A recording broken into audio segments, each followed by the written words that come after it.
مسند احمد جلد نمبر 3 حدیث نمبر 419 میں موجود دعا سرکش شیطانوں کی مکر و فریب سے بچنے کے لیے پڑھنی چاہیے. دعا ہے اعوذ بکلمات اللہ التامات اللاتی لا یجاوزہن بر ولا فاجر من شر ما خلق ودرأ وبرأ ومن شر ما ينزل من السماء ومن شر ما يعرج فيها ومن شر ما درع في الأرض ومن شر ما يخرج منها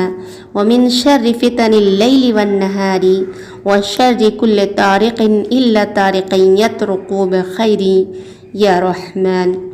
میں اللہ تعالیٰ کے ان کلمات کی پناہ میں آتی ہوں جن سے کوئی نیک اور کوئی بد آگے نہیں گزر سکتا، اس چیز کے شر سے جسے اس نے پیدا فرمایا، پھیلایا اور وجود عطا کیا، اور اس چیز کے شر سے جو آسمانوں سے اترتی ہے، اور اس چیز کے شر سے جو آسمان میں چڑھتی ہے، اور اس چیز کے شر سے جسے اس نے زمین میں پھیلایا، اور اس چیز کے شر سے جو اس سے نکلتی ہے، اور رات اور دن کے فتنوں کے شر سے، اور رات کے وقت آنے والے کے ہر شر سے،